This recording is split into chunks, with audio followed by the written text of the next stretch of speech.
they just immediately like kicked up their feet on the hay and started doing zoomies.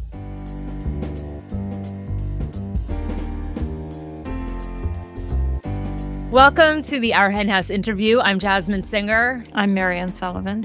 And we're so excited today to welcome Marianne's cat's butt, along with Joanna Zelman and Dr. Jared Zelman, to talk about everyone's favorite adventure movie of the year called Cow Trip, and lots of other stuff as well. So welcome to Our Hen House, and thank you so much for being here. Thanks for having us. Thank you very much.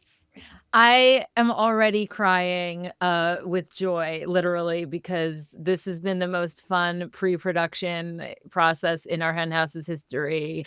The cat butthole at the end of it was really just the cherry on top. You don't have to keep saying that. He doesn't realize he's on camera. Okay. He's actually very shy. I know. He wouldn't want his butthole to be broadcast to the world, but there it is. Okay. Joanna is a filmmaker and writer who has spent her career telling stories about animals, climate, and social justice. She spent 10 years as the executive producer of The Dodo, which is the world's #1 animal brand, where she helped grow the team to garner over 1 billion views per month. 1 billion views per month. Very similar to Our Hen House. Mean? Dr. Jared Zelman is a retired emergency medicine physician and has served as a volunteer EMT for 35 years and is Joanna's father. So I'm very excited that you're both here today. Before we get into talking about your film that I'm obsessed with, I just want a quick reminder to Our Hen House listeners and viewers. Rising Anxieties comes out on Tuesdays, The Hen Report on Thursdays, and the long form interview on Fridays. Bonus content for Our Hen House flock members comes out on Mondays. Our Hen House is a podcast. We are on YouTube as well. Please subscribe and hit like wherever you listen. All right, let's get to it. Joanna, I really want to get to the movie, but let's just start with a bit of your background, because I imagine that a lot of our listeners and viewers did not realize that we would be speaking with one of the great heroic figures in the animal protection movement. There, I said it. It's true. Wow. You can put that on your I don't know, your Zoom name or your business card. The Dodo has really changed everything. I know you're not there anymore, but you were there for a very long time, and you did such incredible work. You continue to do incredible work. But what was the plan for the Dodo when it started? And I'm curious if it exceeded your expectations. I'm just going to guess that the answer to that is yes, because who would have those kinds of expectations? It's a great guess. The answer is yes. The Dodo was formed by this woman, Izzy Lehrer, who had this PhD where she was studying animals, and she really felt like there was this white space between BuzzFeed and PETA where she wanted people to feel this connection to animals as individuals and see them as people, not people, see them as animals who have personalities and best friends and emotions just like us. And so I was brought over I was working at Huffington Post at the time. And so I was brought over to run the newsroom, which was a team of 6 writers. And very quickly, we did the pivot to video, grew to a team of about 80, including, I think, about 30 video producers. And it absolutely exceeded my expectations of what we would look like 10 years later. Huffington Post was so big at that time. I mean, a lot of our listeners would remember that. It really was like everything. I remember I used to write for Huffington Post, and the first article I got on it, I was like, okay, I've made it. And that's so interesting that you start. It's like you were there before there was a there. You know what I mean? Like, that's how it feels from this side anyway. It was a really fun time to be at Huffington Post. We had a bunch of New York Times reporters who had just come over. Tom Zeller was the green reporter who I got to work with, and he advised me. And there was a real energy there of we were doing something different with journalism, and it was really exciting. I ran the green section for a while, and that was really my first exposure to a lot of animal welfare issues as well. And I did my first and only investigative piece on Wyoming premium farms, where I interviewed and undercover investigator with, at the time, Humane Society, and learned a lot. Wow, that's really incredible that that's how you got introduced to those issues. And I assume you you have a long background with liking animals at least, and I want to talk about that. But first let's kind of talk about the movie because because that's a really remarkable accomplishment. In case there are people who haven't seen it, and I actually recommend that you actually turn us off, go watch it, and come back because that'll make this so much more fun. But maybe some people are driving or whatever and can't actually do that. So, can you just give us a brief description of the story to set it up for people what the movie is all about? Yeah, Cow Trip is a 27-minute film that follows a dairy farmer who has a change of heart and decides to let one of her boy calves live. And then my dad and I volunteer to drive that calf from the dairy farm in Vermont down to Rosie's Farm Sanctuary in Maryland. And along the way, it becomes a challenging road trip. And we end up taking on a second calf, and those two calves become best friends in the car, and a little bit of chaos ensues. A little bit indeed. Jared, I want to turn to you. This was obviously an insane idea. How did you get involved in this adventure, and what were your expectations going in? Well, it wasn't any more insane than the many experiences that Joanna has gotten us into over the years. So I didn't think of it as anything unusual, frankly. Like, oh, okay, this is like going to capture the skunk down the road that's stuck in a pipe, and other other experiences. Joanna's always been an animal lover and advocate, and even as a kid, I mean, she had so many animals around the house that we just adopted, and it became part of our lives. She's always had, um, I think she, most importantly, is she just follows her heart, and she has a very strong conviction uh, Mhm. about animals and the environment. So to have when she called and said, "Hey, here's what's going on. Are you interested?" By all means, this is going to be fun, and I get to spend time with my daughter. So I didn't think twice about it, that it was in fact, at the time, I really didn't even I don't know, she didn't discuss it with me, but I didn't have any idea that there was gonna be a film. She's always videoing things, that's part of what she does, so she was videoing, and we were chatting, and we had this experience, and there was a lot of fun. So, to me, it was just a regular day, and and then and then, of course, the day became an adventure, and, as many of our trips have been. So, Joanna, to what extent did it all just happen the way we saw on the film? With this opportunity just presenting yourself and you just grabbing it and putting a couple of calves in the back seat of your station wagon and driving off. As one does. And to what extent did it fit into some idea of something you always wanted to do? And was there any planning whatsoever? It's basically my question. There was a lot of planning. It came along because I had filmed before a few of these cow transports and as short form dodo videos, and I I had come across this cow rescuer, Jason Bolek, who I'd found by searching hashtag cow rescue because I felt like I hadn't covered any cow rescues at the dodo at that point, and I followed as he really had started just going to his neighbors in Vermont and offering to drive any of the male calves that they were planning to kill to sanctuaries instead. And so I'd seen him, load these calves into his car and drive them to sanctuaries. And I, at the same time, had seen some of these incredible videos of cows being reunited with their moms. And I really felt like that could be a compelling documentary, and so that was the hope with Cow Trip, was to film this calf being born and then ultimately get to reunite him with his mom once she was spent at the dairy. Mm. Yeah. I mean, there are twists and turns. Jared, speaking of the twists and turns, you seemed surprised by the living conditions of the cows. And even though they probably have it as good as any cow in production does, they were pretty dismal. Did I get that right? Was that your impression? You did get that right. I had no idea.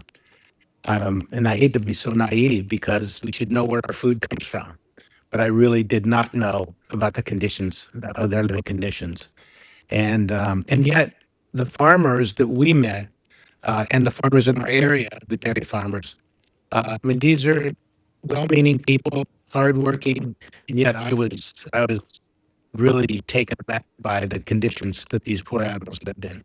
One thing I would just add to what Dad said is I think we were both really touched by Aileen, who was a dairy farmer. She was the main dairy farmer's girlfriend. And I spent a week with her filming at the dairy barn. And she has a huge heart, and she had named her favorite cows. She could tell you which cow had reunited with their daughter 2 years later and recognized her baby. And she really felt it was her duty to provide comfort to the babies when they were separated from their moms, and was also the one to reach out and connect with Rosie's Farm Sanctuary about saving one of the calves. And so we saw these touches of humanity in everyone. And as my dad started to say, we grew up surrounded by dairy farms, and they're my friends, and there's a lot of humanity in the people who are working in this really tough industry. Yeah, I mean, Aline was in some ways kind of the hero of the story, and I mean, she really gave me hope. I was going to say her character. She wasn't playing a character. She was an actual human being, and she she was somebody who was so open, even though she was in the middle of the industry, so open to seeing things a little differently. Didn't really know, as far as I can tell, didn't really have a way out or know how to change things really, but was doing her best to make a difference and seeing things differently than the people around her. Can you tell us anything more about her? We didn't get too much of her background. Yeah, she's incredible. And part of why you didn't get much about her is that initially we'd agreed that I wasn't going to film her. And just as I spent more and more time with her, she got comfortable with me, and she ultimately was comfortable with being in the film. But actually, she and myself were not going to be in Cow Trip, and so that's why there's not much footage there. But she's really remarkable, and now she has fully left the dairy farm. She lives in a different town over, and really just felt that within this industry that she was working, she wanted to provide the best comfort that she could. And it was really incredible to see how the cows reacted to her. I mean, they would nuzzle up to her. She would give them massages. She considered herself the doula of the maternity ward in the barn, and really felt for these cows. And she compared it to giving birth herself. And I will say, she's the one that's featured, but I've experienced this a few times where even another woman who helped us along the journey, she was another girlfriend of a dairy farmer who really was suffering with the conflict of wanting to care for these calves and also loving her partner who was a dairy farmer. And she was also really conflicted, as I think a lot of people are. I know you can't really answer this, but what are your thoughts about why the farms let these two calves go? Yeah. So in terms of moose at Moose's barn, they are often just killed. So the boys, for some very small dairy farms, it's actually more cost effective to kill them than to even send them off for veal. That's not common in larger farms, but at Moose's farm, that was the case. And so in that instance, it really didn't make a difference to them, killing Moose versus letting him be taken away. And in Mickey's case, that's where Aileen ended up jumping in and giving up her paycheck to do it. And I think Aileen also was dating the main farmer, and I think convinced him that that this was worth it. And I will say, I also got a chance to interact with the main farmer and his parents, and they are all incredibly hardworking people who are putting in 18-hour days, and it's just a really tough industry to be working in. It really, I mean, it's so mysterious, like what goes through people's heads, because I can imagine people in that position just saying, no, don't be ridiculous, because allowing yourself to think that this animal can be quote unquote saved or can live a good life must be really painful when you're killing them all the time. It's always surprising when people in that position show this kind of compassion to animals, not because I'm saying, well, they're completely horrible people, but because you give it an inch and all of a sudden how can you do this anymore? I mean, it's just, people are just mysterious. Well, the mental gymnastics that it takes to, Yeah. Live your life, I think it's psychologically fascinating. What do you think, Joanna?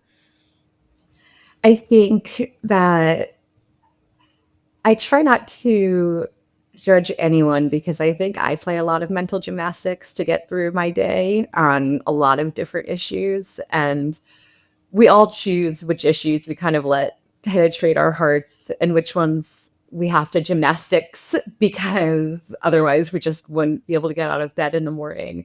And so I'm very aware that I gymnastics myself out of a lot of issues that I probably should be putting more time into as well. But yeah, I think I think that's really valuable and so important to remember, because I mean, really, the point isn't here to judge people. The point is, how do we change the world in a way that this can change?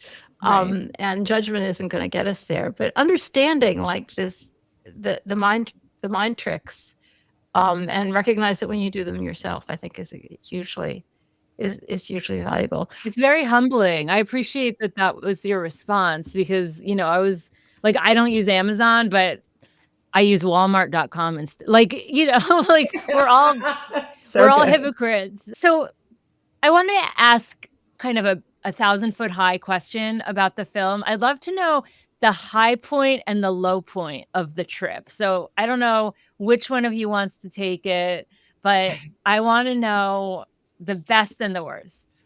I will say I was just thinking about this morning.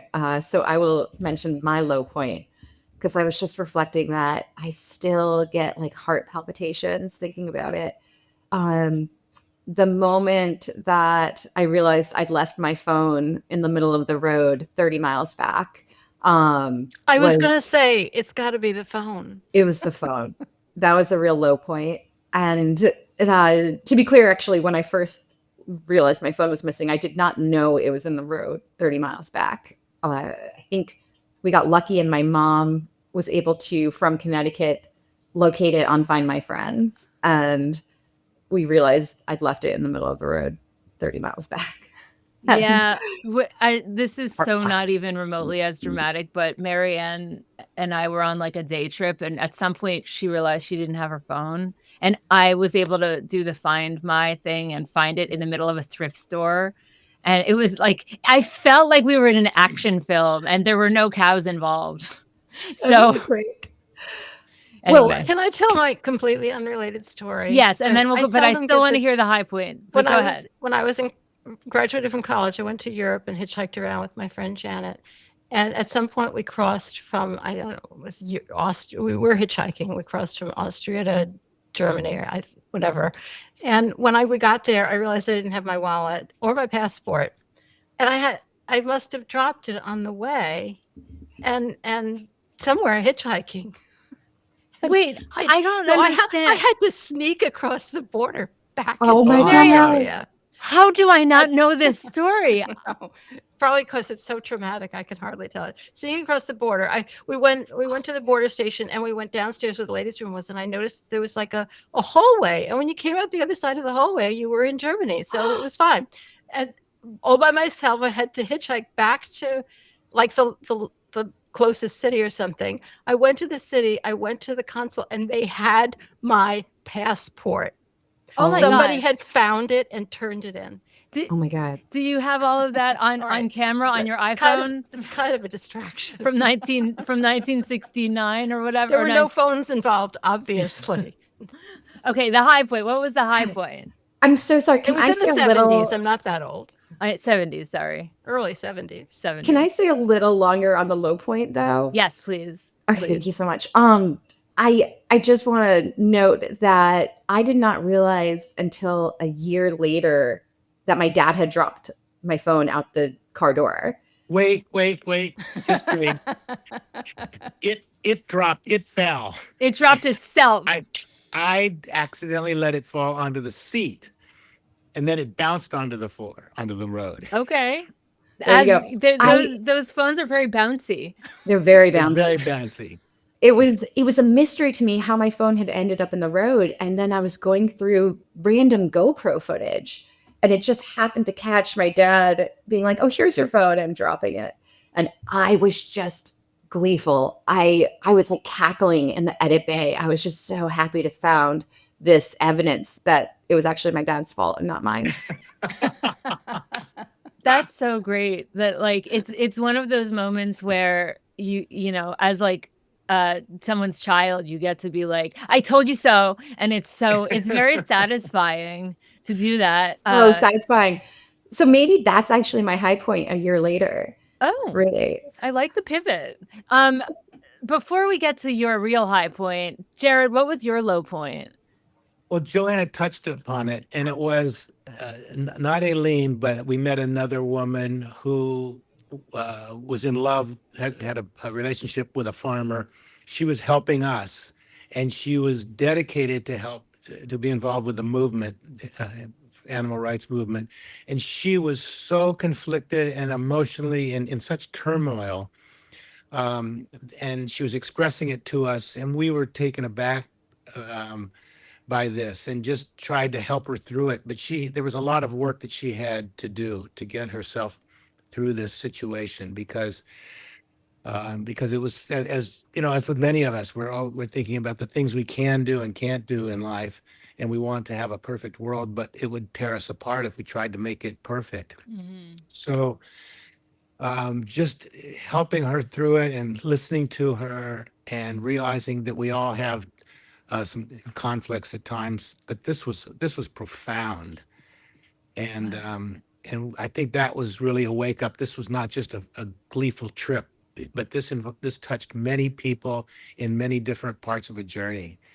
So for me, that was important, and probably I say low because yeah, it was a low point, but it was it was reality. It was a real reality that many people are going through. Wow, that's beautifully said. Yeah. I want to know the high points, but I might go back to that in just a minute. But Joanna, high point. Oh, I'm debating. I have a few. I think one is certainly when after I think it's like 13 hours or more of the drive, we finally were able to unload the calves in quarantine in a little barn at Rosie's Farm Sanctuary, and they just immediately like kicked up their feet on the hay and started doing zoomies, and it was like they knew that they were safe. And I mean, just that they had this space suddenly to, run in, comfortable, soft hay and enjoy. And they had no idea how good it was about to get. A month later, they were getting released on grass and pasture, and that was really lovely to see. And in that moment, we also could see just how bonded they already were because they looked for each other as soon as they got out, and just on that drive, they became connected. And even 4 years later, they still are, which was Wow. incredible. That's so beautiful. That was a really poignant part of the story that really, I told my wife this morning that she has to watch this, and she started to, and she's like, I can't. And I'm like, it's happy, it's good. And she's like, but she was like, I can't, because I can't think about the ones who didn't get out. And she said, I'm going to save it and I'll watch it when I'm in like a better frame of mind, which I think animal people are used to doing. But that part that you're describing is so beautiful that it's so painful too. Yeah, and one storyline that isn't shown at all in Cow Trip is I'd spent a week filming at the dairy farm, and so there were, lots of cows that were pregnant at the time and close to giving birth. And so I actually had this was the second birth I'd filmed. I first filmed another mother named 13 giving birth for the first time, and she gave birth to a girl. And so I filmed the girl in the pen. And then when Mickey was born, the two of them together in the pen. And then we came back a week later to get Mickey, and the girl had been loaded on a truck to auction. And so I often think about I spent just as much time with that girl as I did with Mickey in those first few days, and so I often think about her. Oh God. Well, yeah, it's like the dog you didn't rescue from the shelter. You got one, or in my case, 4, send help. Yeah. And then you think about the others, and it occupies our brain just as much. But And just think about the difference, like when you wake up to about animals, the world just becomes a completely different place. And you try to accommodate yourself to this new world you're living in. But these people who are working in the middle of it and have families in the middle of it, the accommodation they have to make is it's impossible. yeah, Like there's just no way to put it all together. We can at least try. I mean, we can't really, like the world becomes odd right. and kind of evil, and you do your best to keep yourself out of it. You go vegan, and you do what you can. But Yeah. their whole life is embedded in this horror. And it's just unimaginable. And how do you get out of that? And my hope with Cow Trip, and maybe your wife will hear this as well, is that it can be accessible to people who otherwise wouldn't want to see something just depressing. Right. For me, a really important key part of this was to show the hope, to show the humanity, to show the humor, and to find that even if, it's finding the little teeny blooper moments that we're going to highlight, so that it really becomes almost more of a road trip comedy than anything Totally. else. And so hopefully people can, show it to their friends who don't even know they care about animals yet, but just want to see something fun. Well, that's coming across. I mean, it's gone viral. I mean, it's getting out there, which is just phenomenal. Jared, I don't think we got to your high point. What was your high point? Well, my high point continues because I had this opportunity to work with Joanna and laugh and share this sweet relationship that we have. So it's and then of course to come back to our relatively small town and to have so many people see the film and acknowledge what it is, and it's just been wonderful. Wow. So I think my high point obviously is part of the sanctuary and seeing the volunteers and the owner and all their joy. But really, I have a unique opportunity because in a position in this, and that I've had a chance to work with Joanna, and she's a very unique and warm, loving person. I can tell, and I could see your bond, and it's really moving. And I know that you have that Joanna's not your only child, because Joanna's nephews were also featured in it. But I am wondering if you were like considering adopting another adult, like a 46-year-old lesbian. Yeah, You I were. want. Please come to Okay. our house. Okay. Yay. Great. I'm glad we got that out of the way. Marianne, you can continue now that we've gotten the important part of Yay. the. Okay. I'm so excited. Me too. Oh my God, So, I love you. Jared, what was kind of what I mean, you were the person in the film really that had the arc, but it wasn't with total clarity. How would you describe uh, you mentioned that you were pretty naive about what happens to cows anyway, and how would you describe your awareness, the change in your awareness, and the change in any change in attitude towards animals, and specifically, of course, cows and other farmed animals, both before and after this Right. adventure? Um, I think I'm going to just I'll get to the bottom line in that I can tell my experience has been that I have lost my taste for meat, and without a conscious effort to do so. It's just part of the way the brain chemistry works. I grew up in Southern California, and we had farms around us. And my first practice was in Appalachia with a lot of Amish dairy farmers, and it was just in we learned in public health about pasteurization and things like that. So it wasn't until this experience did I really feel, particularly with Joanna's and those around her, their perspective, but did I really get a chance to see and feel and hear the suffering that was going on? And then, yeah, it wasn't a conscious effort. I mean, maybe a little bit to try to change my diet and whatever, but just I just lost my taste. Mhm. I'd have no interest in eating beef, um, and we for a while we've chosen not to have milk products because of Joanna's influence. That's great. I mean, I can't imagine how after the bond that you clearly had with these individuals, there would be any other ending to that story. And I know it's just switching gears briefly, something that sort of fascinates me, Jared, is that you were an emergency, physician, and I know from having a close friend who's a nurse in a emergency room that, like, you just have to have that personality to be able to handle, like, a billion things coming at you at once, and they're, like, literally life and death, and you have to be able to, have your head, screwed on straight in those moments, and when I saw you in the back seat of the car with the cows who weren't particularly doing so well, I'm just wondering if there was any part of your training as a doctor or your experience that helped you either deal with the physical situation of the cows or just, like, the mental process, if that makes any sense. Absolutely, it makes sense, Jasmine.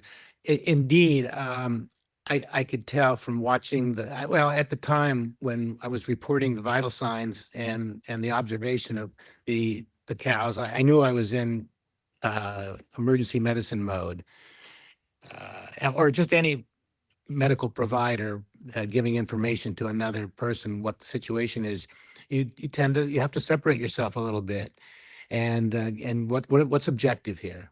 What are the findings? What's going on? Try to understand.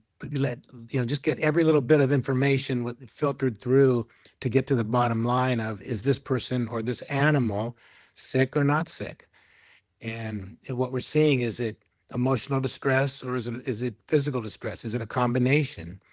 And what are the objective findings? And so we found we had objective findings in the back of the car, and I needed to report that to a person who was speaking to a veterinarian.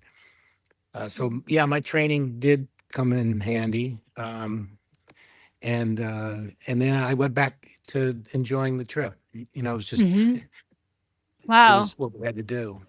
Just growing up with the tones going off at all hours of the day and night. My dad is a volunteer EMT with the Salisbury Volunteer Ambulance Squad for over 30 years, and it's a fully volunteer run squad that they just leave their scanners on every night through the winter, everything to just help their neighbors, and it's incredible. And so I thought it was really cool to see him jump into this mode that I saw him jump into growing up with an animal this time. So cool. I think that like a lot of animal activists, really serious animal activists who rescue animals and do the kind of things that you did in Cat Trip, do have that ability to some extent of detaching themselves from from from the problem and not panicking, not getting disgusted, not crying, just dealing with the situation. And I think it's not a personality trait many of us have. I think that it's really, really valuable, often when dealing with animals, because emotion does come into it so much. It's so easy to get so upset. I was getting upset watching the movie, so I'm glad that you weren't actually dealing with it. Well, Marianne, Joanna took an EMR class as a young adult, and I think those kinds of classes help many of us. It helps you focus on objective physical findings when you're dealing with animals or humans. That's so fascinating. Earlier in the interview, you said people, and then you're like animals. And we assign personhood to our animals all the time. So I definitely think that there will come a day in the future where it will be completely ludicrous to human beings that there was such a division between them. Yeah, telling stories about animals, anytime we talk to anybody who's a filmmaker or a writer about animals, it's really challenging. The dodo and cow chip really do seem to be onto something really special, to do it effortlessly. Because, animals don't talk, and people like to hear talk. They like to hear the story of the animals, just it's hard. So how would you describe the factors that make an animal story come to life? Does it usually involve a person to be in the story as well? No, it certainly can help if you have a compelling person to take us along the journey. But I think that to me, what can make an animal compelling to a mainstream audience is really showcasing their individual agency.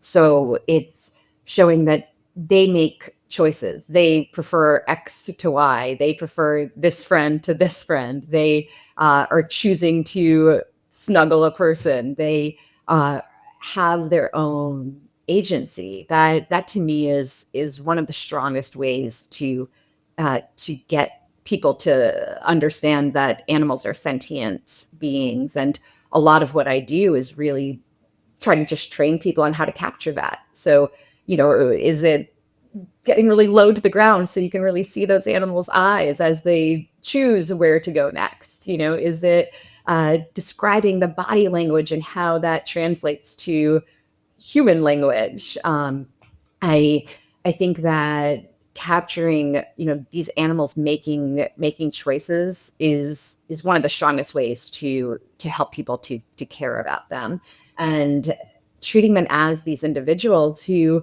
are imperfect also, right? They're not just like perfect angels. They can be annoying. They can be quirky, and celebrating those quirks. And to me, humor is one of the best ways to do that. Just to me, all the bloopers of the world should be the centerpiece of our stories, because that's life. Life is just a long blooper reel. And I think it's wonderful when there's also a human that, can take us along on that journey, and we can showcase a bond, things like that. But I do think there's a lot more potential that we can do to show individual animals as beings worthy of our respect and our love, and having these kind of ambassador animals that can be a way in to caring about deeper issues is really, really important in my opinion. Well, you've cracked the code for that, I think. I mean, just with all of your work in your career. I want to go back to something that you said earlier, and we'll wrap up soon because I know we've kept you for a long time. But I want to go back to when you said you didn't originally intend to have yourself in this. I'm very interested in that whole subject. I'm also I have been a journalist as well in dribs and drabs. Dribs and drabs? Is that what dribs and drabs? Is that it? Dribs and drabs? Anyone? Yes, move on. Okay, dribs and Yeah. drabs. Works. Thank you. And one thing I've noticed in my career is the shift between not being part of the story and being part of the story. And this has actually been a contentious point for me in my work at our NPR station here and other outlets, in that there's sort of like an old school idea that you shouldn't be at all in it, that it should be totally unbiased, which I think, not to get too far on a tangent here, but I think unbiased just means the white male view, but I digress. Tell me a little bit about your thoughts, Joanna, on putting yourself into the story, both literally in this video, in this documentary, and more broadly as a journalist. I'm very curious about what you think.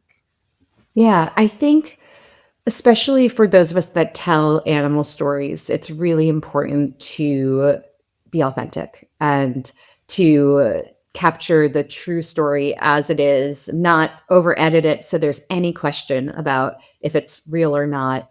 I think authenticity is what's going to help us to really prove that animals are as capable as we say they are. And I was nervous initially that having me as a filmmaker, some kind of bias would come across that I didn't want permeating this story. I wanted to really just capture my dad's journey as a really relatable person, and what he was going through. And so, for me, I initially and like I'm not super comfortable on camera. Like I wanted to just capture the real authentic story. And I think in some ways it then helped in the edit when I did bring myself back in. As you can see, a lot of it is like GoPro footage or things where I happened to just be caught on camera in there, to maintain that authenticity. I wanted to make it really clear, like none of this was, performative or staged. Like this is just the real experience of what happens to calves in this industry. And so I think just anytime any of us are choosing to be on camera, just I think working really hard to maintain our authentic selves is really important, especially as I've noticed the same trend of, more and more being encouraged to be on camera. And I understand, the reasons why, to actually show authenticity. We're not AI, whatnot. But I think maintaining then our true selves is really important. And it's a great conversation. I'm part of a wonderful new support group actually that's called Who Let the Docs Out, which is specifically it's like a free filmmaker support group for animal filmmakers. And there's lots of conversations like these happening around them. I will totally plug them right now because they are great. But it's definitely a conversation that's been going on about how can we maintain our authentic selves if we are on camera as well. I love that. And, authenticity is very in style right now. Like, everybody's talking about it. And I think it's all to the good, like, especially when it comes to the way people think about animals.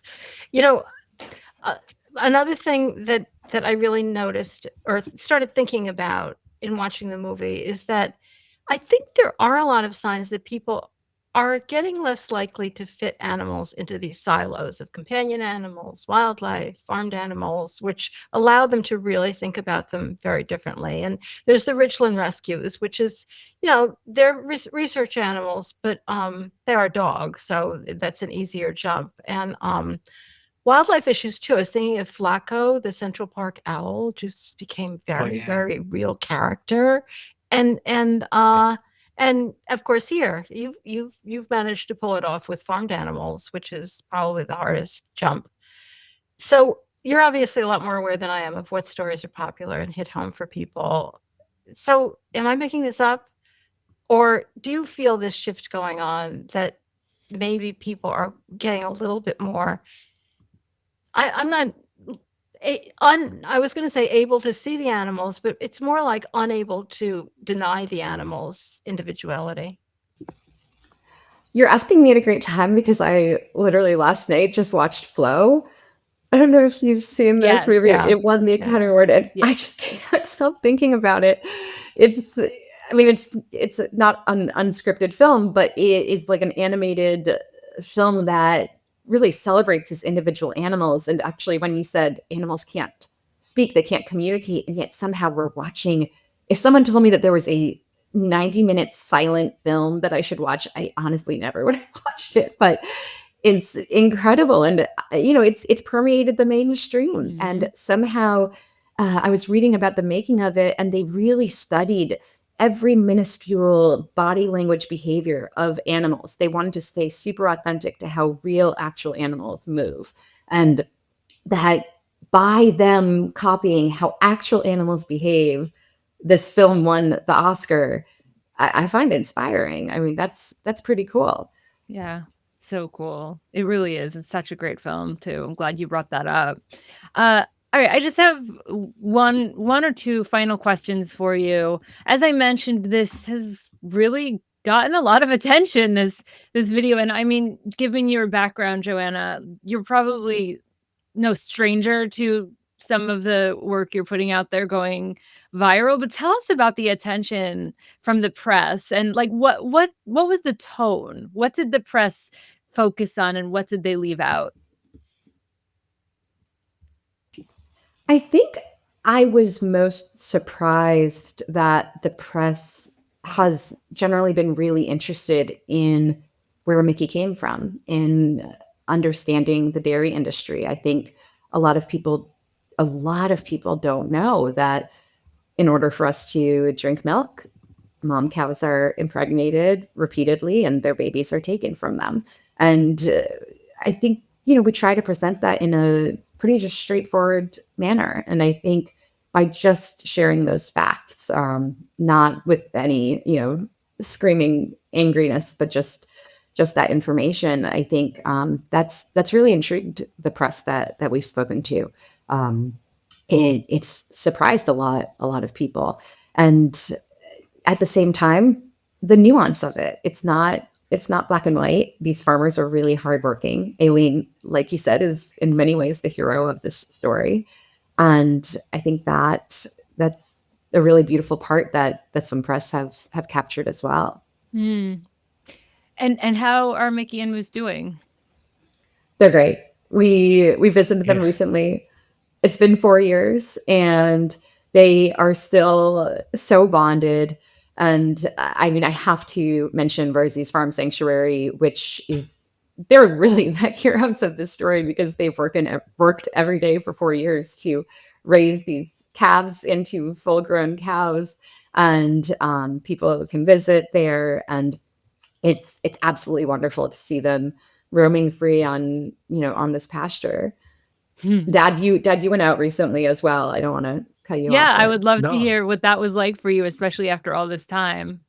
Oh, it was wonderful, and to see the personalities, how just as with humans, the personalities have developed, and what we saw as the alpha dog, alpha male, continues to be the alpha male, and Mickey and Moose have a relationship that is like other animals that grow up together, and like brothers. So it was exciting to see them, and just to see the love at Rosie's farm that they have for not just Mickey and Moose, but for their other animals. With his, it buoys you up. Yeah. That's so lovely. Well, I think that's a really nice note to end on. Joanna, can you we will link to this in our show notes, of course, but can you tell our listeners any ways that they can follow your work or support your efforts? Absolutely. If you go to cowtrip.org, then you can watch the full film for free. You can sign up for very rare email alerts, maybe like 3 times a year. And you can please share the film, share it with someone who doesn't even know they like animals. And you can follow me on Joanna B. Zelman on Instagram. And Rosie's Farm Sanctuary, also on Instagram and Facebook. You can also find Cow Trip on the Dodo. If you just search their YouTube page, you can find the full 27-minute version. And Joanna, I guess I'll see you at the next family get together, like Thanksgiving, or Yeah, since I'm absolutely. Yeah, we part have a of big tent.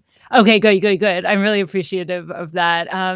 Jared, any final words from you about just this experience, or anything you want our listeners to, really think about after after they watch this film? Right. I think I would like them to think about where their food comes from, and before they take a bite, from the farm workers in the California farms and vegetables and fruits, who's picking the fruit, etc. And I'd like them to think about their relationships with each other, Mm. and to maybe give their dogs an extra hug, and if they have cats, an extra little whatever the heck you do with cats. For those of you who are cat lovers. I love Oh it. my God, up until this moment, I know. you were I'm sorry, perfect, and Marianne. now I see the dark side. No, I, that's really funny. Oh my God. I couldn't help myself. AI makes these, I don't know if you know this, but AI makes these videos that are like, that's the dark side of, and then they'll like put a public figure, like the dark side. Just came across the dark side of Mel Robbins, who's this like self-help person. And I feel like we're gonna have like the dark side of Jared Zelman. Like AI will come out with it. It's like cat Mary- hater. Marianne's angry face will be like anyway. Well, thank you both so much. Please stay on for a bit, because we'd love to chat with you just a bit more for our bonus segment. But we really appreciate the time that you've taken, and the thought that you've both brought to this project. Thank you so much for joining us today in Our Hen House. Thank you. Thank you. Our Hen House Thank you does very much. wonderful things to uplift lots of animal people. So thank you. We appreciate that. And if you're listening or watching, you can become a flock member at ourhenhouse.org/support. Thanks as always to Vicki Beechler for her work in producing this, and for her work in the pre-production of this episode, which was hilarious. Sorry you missed it. And check our next episode of Rising Anxieties on Tuesday. Follow Our Hen House on all of the socials, and we'll talk to you then.